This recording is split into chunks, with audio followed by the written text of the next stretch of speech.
ابو سلمہ بن عبد الرحمن نے بیان کیا کہ حضرت ام سلمہ رضی اللہ تعالیٰ عنہ نے انہیں بتایا، کہا میں رسول اللہ صلی اللہ علیہ وسلم کے ساتھ روئی دار چادر میں لیٹی ہوئی تھی۔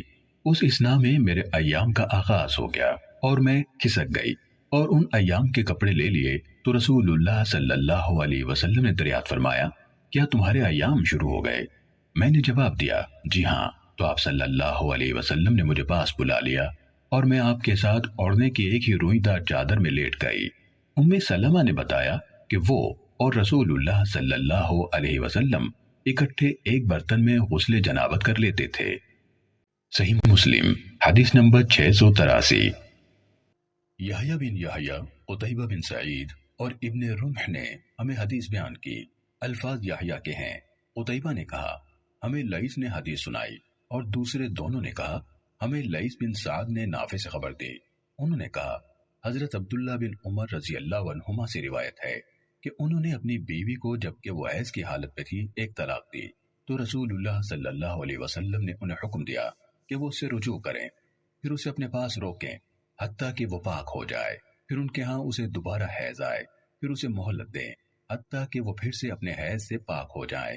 اس کے بعد اگر اسے طلاق دینا چاہیں تو طہر کے زمانے میں اس کے ساتھ مجامعت کرنے سے پہلے اسے طلاق دیں۔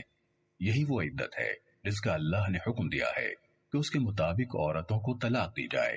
ابن رمح نے اپنی روایت میں یہ اضافہ کیا، حضرت عبداللہ رضی اللہ تعالیٰ عنہ سے جب اس مسئلے کے بارے میں سوال کیا جاتا تو وہ ان میں سے کسی سے کہتے، اگر تم نے اپنی بیوی کو ایک یا دو مرتبہ طلاق دی ہے تو رجوع کرو، کیونکہ رسول اللہ صلی اللہ علیہ وسلم نے مجھے اس کا حکم دیا تھا، اور اگر تم اسے 3 طلاقیں دے چکے ہو تو وہ تم پر حرام ہو گئی ہے، یہاں تک کہ وہ تمہارے سوا اور شوہر سے نکاح کرے۔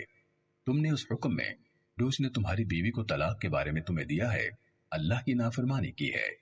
امام مسلم رحمہ اللہ نے کہا لیث نے اپنے روایت کردہ قول ایک طلاق کو محفوظ رکھنے اور بیان کرنے کے معاملے میں بہت اچھا کام کیا ہے۔ صحیح مسلم حدیث نمبر 3653۔ امام مالک بن انس نے نافع سے، انہوں نے حضرت ابن عمر رضی اللہ عنہما سے روایت کی کہ انہوں نے رسول اللہ صلی اللہ علیہ وسلم کے عہد میں اپنی بیوی کو جبکہ وہ حائضہ تھی طلاق دے دی۔ حضرت عمر بن الخطاب رضی اللہ تعالیٰ عنہ نے اس کے بارے میں رسول اللہ صلی اللہ علیہ وسلم سے پوچھا تو رسول اللہ صلی اللہ علیہ وسلم نے ان سے فرمایا اسے حکم دو کہ وہ اسے رجوع کرے، پھر اسے رہنے دے حتیٰ کہ وہ پاک ہو جائے، یعنی طہر شروع ہو جائے، پھر اسے حیض آ جائے، پھر وہ پاک ہو جائے، پھر اگر وہ چاہے تو اس کے بعد اسے اپنے پاس رکھے، اور اگر چاہے تو اس سے مجامعت کرنے سے پہلے طلاق دے دے۔ یہی وہ عدت ہے جس کا اللہ نے حکم دیا ہے کہ اس کے مطابق عورتوں کو طلاق دی جائے۔ صحیح مسلم حدیث نمبر 3652۔